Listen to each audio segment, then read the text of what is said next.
Hello दोस्तों, कैसे हैं। दोस्तों, आज की कहानी बड़ी मज़ेदार होने वाली है।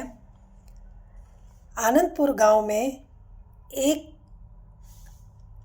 जाट भाई अपनी माँ के साथ रहा करता था। उसके पिता की बचपन में ही, जब वो छोटा था, मृत्यु हो गई थी। अब उसकी माँ उसको पाल पोस कर बड़ा करती है, लेकिन ठंठन पाल उसका नाम रखा गया। ठंठन पाल बहुत ही मेहनती था। वो अब बड़ा हो रहा था और उसने सारे घर का जो काम था वो अपने ऊपर उठा लिया था। वो अपनी माँ को कुछ काम भी नहीं करने देता था। माँ भी उसको बहुत प्यार करती थी और बहुत उसको लाड से रखती थी। अब ठंठन पाल एक दिन बैठा हुआ था। वो देखता है कि गांव के सारे लड़के अपनी पत्नियों को लेने के लिए उनके मायके जा रहे हैं। उसको भी शादी की याद आती है कि मेरी भी शादी हो जानी चाहिए। वो घर जाता है और माँ को बोलता है कि माँ, मेरी भी शादी हो जानी चाहिए। माँ कहती है, हाँ बेटा, तुम्हारी भी शादी ज़रूर होगी। किस्मत, तुम ऐसा करो कि गांव में पंडित जी के पास जाओ मंदिर में, और वहाँ पर पंडित जी से अपने ग्रहों की पूजा करवा लो, जिससे ग्रह ठीक हो जाएंगे तो शायद तुम्हारे किस्मत रास्ते पर आ जाए और तुम्हारी शादी हो जाए। अब वो यही सोचा करता और बैठकर खुद ही हंसा करता, सोचता कि जब घर में एक बहू आ जाएगी तो उसकी पायलों की छन छन से और उसकी चूड़ियों की खन खन से सारा घर कैसा अच्छा लगेगा, और जब वो घर में चलेगी तो। और वो खुद ही बैठा बैठा इस बात को सोच करके मुस्करा देता है। एक दिन वो मंदिर में चला जाता है, क्योंकि पहले ज़माने में ऐसा होता था कि जो घर के पिता होते थे या भाई होते थे वही रिश्ता देखने के लिए जाया करते थे, लेकिन इसका कोई नहीं था। इसलिए ये खुद ही मंदिर में चला जाता है पंडित जी के पास और पंडित जी से कहता है कि मुझे अपनी शादी के लिए अपने ग्रह की पूजा करवानी है। पंडित जी कहते हैं कि ठीक है, तुम कल आ जाना। दूसरे दिन ये सुबह नहा धो के तैयार होके और अपने बैलों को भी साथ में और हल को भी साथ में लेकर के कंधे में चल देता है। वो सोचता है कि वहीं से मैं हल बैल लेकर के पूजा कराने के बाद अपने खेतों में काम करने के लिए भी चला जाऊंगा। अगर घर आऊँगा दोबारा इनको लेने के लिए तो टाइम ख़राब होगा, मैं टाइम क्यों ख़राब करूं। इसलिए वो साथ में हल बैल लेके अपने चल देता है। जब वहाँ पहुँचता है तो देख पंडित जी कहते हैं कि तुम ये हल बैल लेकर के क्यों आए। पूजा कराने के लिए कोई हल बैल लेकर के थोड़ी आता है। तुम ये हल बैल लेकर के क्यों आए हो, इसको पहले घर में छोड़ के आओ। तो वो कहता है कि मैं टाइम बचाने की वजह से ये ले अपने साथ ही लेकर के आया हूँ, जिनको पूजा कराने के बाद मैं यहाँ से लेकर के अपने साथ खेतों में चला जाऊँगा। ये सब जो बात चल रही थी, ये दूसरे पंडित जी भी दूसरे मंदिर के वो भी सब देख सुन रहे थे। वो इसको बुलाते हैं और कहते हैं, आओ हनुमान जी से तुम्हारी पूजा करा देते हैं। ये कहता है, हनुमान जी पर मेरा विश्वास नहीं है, उनकी खुद की शादी नहीं हुई, वो मेरी शादी क्या कराएंगे। और वो फिर माता के मंदिर में आता है। पुजारी उसको बुलाता है, कहता है, आ जाओ, मैं हल बैल के साथ ही तुम्हारी पूजा करा देता हूँ। तुम्हारी पूजा है, तुम जैसे मर्जी कराओ, जैसे तुम्हारी खुशी है। अब वो हल बैल लेकर के अपने उस दूसरे मंदिर में आता है और वहाँ पर माता के मंदिर में वहाँ पुजारी जी उसकी पूजा कराते हैं। जब उसकी पूजा कराते हैं, मंत्रोच्चारण करते हैं, कथा करते हैं, उसके बाद उसको कहते हैं कि घंटी बजाने के लिए घंटा बजाओ। तो वो जो बैल होते हैं उसकी रस्सी जो उसने पकड़ी हुई थी उसको पंडित जी को पकड़ा देता है और कहता है कि आप इसको पकड़ के रखो। तो पंडित जी उसकी रस्सी को पकड़ लेते हैं और वो जैसे ठन पाल घंटा बजाता है, बैल बिदक जाते हैं और वो भागने लगते हैं। वो बैल आगे आगे भागते हैं, पीछे पीछे पंडित जी भागते हैं। उनके हाथ में रस्सी फंस चुकी थी, वो निकल नहीं रही थी, इसलिए वो भी बैलों के साथ साथ भागे चले जा रहे थे। वहाँ उसके पीछे ठन पाल भी दौड़ता है। अब जो दूसरे पंडित जी होते हैं वो उनको देख करके हंस रहे थे और मज़े ले रहे थे। अब वो आगे जा कर के बड़ी मुश्किल से जब उसके हाथ पंडित जी के हाथ से रस्सी छूटती है और वो जान बचाकर वापस लौटकर मंदिर की तरफ आते हैं और हाथ से इशारा ठन पाल को करते हैं कि घर जाओ और अब तुम्हारी शादी 1-2 दिन के अंदर तय हो जाएगी। अब वो घर जाता है और अपनी माँ को बताता है और फिर उसकी सच्ची मुच्ची उसका रिश्ता कुदरती 1-2 दिन में तय हो जाता है और उसकी शादी के लिए उसकी माँ जो है ये जब रिश्ता होता है तो उसकी माँ और गांव वाले बहुत खुश होते हैं। उसकी माँ सबसे ज़्यादा खुश थी। उस घर में तैयारियां शुरू हो जाती हैं शादी की। और जब घर में तैयारियां शुरू हो जाती हैं तो वो बहुत खुश था। अब तय समय पर शादी भी हो जाती है, घर में बहू आ जाती है। जब घर में बहू आती है वो 1-2 दिन रह करके वापस अपने मायके चली जाती है। कुछ दिन बीतते हैं तो ठन पाल को अच्छा नहीं लगता। वो कहता है अपनी माँ को कि बहू के बिना घर सूना लग रहा है और लड़कियां तो ससुराल में ही अच्छी लगती हैं, मायके में नहीं। उसकी माँ कहती है, हाँ बेटा, तुम कल ही जा कर के बहू को लेकर के आ जाओ, मैं आज उसके मायके खबर भिजवा देती हूँ। अब जो ठन पाल की माँ होती है वो बहू के मायके खबर भिजवा देती है। ठन पाल दूसरे दिन नहा धो के तैयार होके अपने ससुराल अपनी पत्नी को लेने के लिए चला जाता है। अब जब वो वहाँ पहुँचता है वहाँ पर उसकी खूब आवभगत होती है, उसके लिए खूब पकवान बन रहे थे। अब जब पकवान बन रहे थे तो उसकी पत्नी और उसकी सहेलियाँ और बहनें जो होती हैं वहाँ सब होती हैं, सब कुछ न कुछ बनाने में लगी थी। खीर, पूरी, हलवा सब बन रहा था। सब्जी 2-3 किस्म की सब्जी बन रही थी। अब ठन पाल का खूब अच्छे से स्वागत होता है, उसको खाने के लिए दिया जाता है।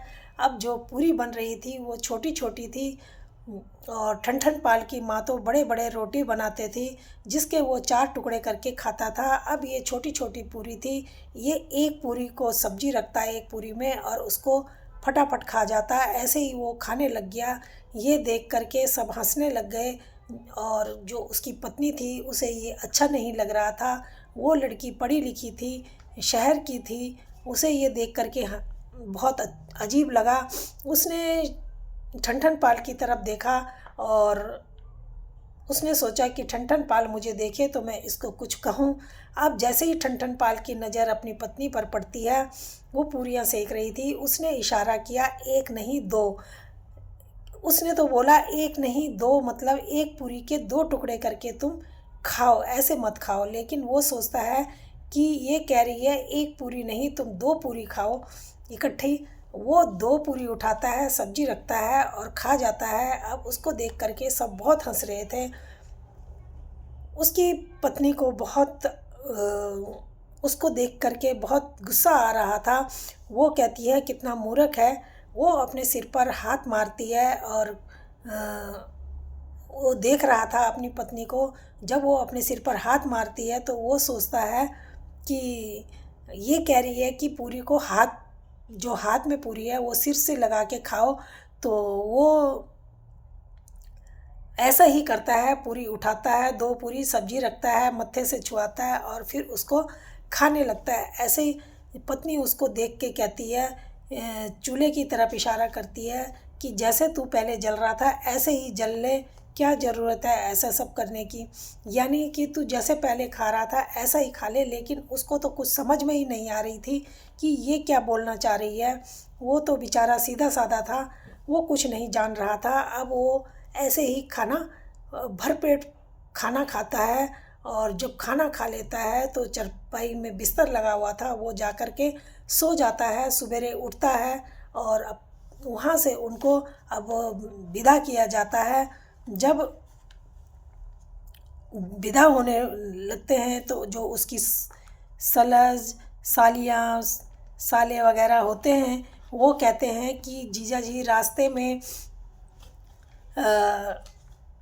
मेला लगा हुआ है, दीदी को रास्ते में मेला दिखाते हुए ले जाना। तो वो कहता है कि ठीक है। अब सच्ची मुच्ची जब वो निकलते हैं तो रास्ते में मेला लगा हुआ था और वो मेला अपनी पत्नी को दिखाता है। और जब वो मेले में घूम रहे थे तो घूमते घूमते अब वो उसकी जो पत्नी होती है वो उससे बिछुड़ जाती है और अब वो अपनी पत्नी को सारे में ढूंढने लगता है कि वो कहाँ गई। ढूंढते ढूंढते वो काफ़ी उसको देर हो जाती है, वो परेशान हो जाता है। फिर वो एक वहाँ पर मंदिर सामने होता है पास में, वो मंदिर में जाता है और पंडित जी को बताता है मेरी पत्नी खो गई है। और पंडित जी कहते हैं ऐसे वो नहीं मिलेगी, तुम्हें कुछ करना पड़ेगा। वो कहता है क्या करना पड़ेगा। वो कहते हैं कि तुम्हें पूजा करनी पड़ेगी, लड्डू, एक सेर लड्डू और चढ़ावा चढ़ाना पड़ेगा, तभी जा कर के वो मिलेगी। वो कहता है, वो जाता है, लड्डू लेके आता है, चढ़ावा चढ़ाता है और जब वहाँ पर पूजा करता है तभी उसकी पत्नी वहाँ पर उसको ढूंढती हुई आ जाती है। अब वो उसको जब मिलती है तो वो सोचता है कि क्योंकि वो हनुमान जी का मंदिर था, वो सोचता है हनुमान जी की बड़ी कृपा हुई, पहले भी हनुमान जी ने मुझ पर कृपा करी है, अब भी मुझ पर हनुमान जी ने कृपा कर दी। तो उसको हनुमान जी पर बहुत विश्वास हो जाता है और अब वो अपनी पत्नी को लेकर के घर चलता है। जब घर चलता है जाता है और भगवान का धन्यवाद करता है, तो घर जब जाता है तो वो जो लड़की होती है वो बहुत समझदार होती है। वो सारा काम अपनी सास से कुछ नहीं काम कराती, खुद ही सारा काम संभाल लिया था। वो काम करना गांव का जानती नहीं थी, शहर की थी, फिर भी उसने का सारा काम संभाला और जो उसको नहीं आता था वो अपनी सास से पूछ करके काम वो कर लेती थी। अब इस तरीके से चल रहा था। तभी जो उसकी सास होती है वो उसको एक दिन दूध बिलोने को कहती है। जब दूध में मक्खन आ जाता है तो वो कहती है अपनी सास को कि माँ जी इसमें मक्खन आ गया है। तो सास कहती है मक्खन, राम राम राम राम, ये क्या बोल दिया, ऐसा नहीं बोलते। वो समझ नहीं पाती कि क्या बात हो गई। वो कहती है कि मैंने तो कुछ नहीं बोला, दूध में मक्खन वो कहती है कि ये तुम्हारे ससुर का नाम था और इस नाम को तुमने नहीं लेना। वो कहती है कि ठीक है। अब दूसरी बार फिर वो मक्खन दूध बिलोने बैठती है तो उसमें मक्खन आ जाता है। फिर वो जैसे ही बोलती है कि अपनी सास को कि मक्खन लाल, तभी उसको मक्खन याद आ जाता है और कि मेरे ससुर का नाम तो मक्खन लाल था। और वो फिर चुप हो जाती है और कुछ नहीं बोलती और सास आती है और मक्खन को निकाल लेती है। वो सोचती है यहाँ के लोगों का नाम भी बड़ा अजीब अजीब है, किसी का नाम ठनठन पाल, किसी का नाम मक्खन लाल। मैं क्या करूँ, मैं किस चीज़ का नाम लूँ किस चीज़ का ना लूँ, मुझे तो कुछ पता ही नहीं चलता। वो पानी भरने या गांव में कहीं भी निकलती तो लोग उसे ठनठन पाल की पत्नी आ गई, ठनठन पाल की बीवी आ गई करके बुलाने लगते, बोलने लगते। उसको बहुत बुरा लगता ठनठन पाल नाम। अब वो घर आती है और अपने पति को कहती है कि अपना नाम बदल लो। वो कहता है कि क्यों, नाम में क्या रखा है। वो कहती है मुझे तुम्हारा ये नाम पसंद नहीं, लोग ठनठन पाल की पत्नी करके मुझे बुलाते हैं। वो कहता है नाम में क्या रखा है, नाम से कुछ नहीं होता, नाम तो लेने के लिए बुलाने के लिए होते हैं, नाम से किसी के ऊपर कोई प्रभाव नहीं पड़ता। अब वो गुस्सा होती है और वो कहता है कि अगर तुम्हें पसंद नहीं तो तुम यहाँ से जा सकती हो। वो वहाँ से निकल जाती है अपने मायके जाने के लिए। रास्ते में उसे एक लड़की मिलती है जो लकड़ियाँ बिन रही थी।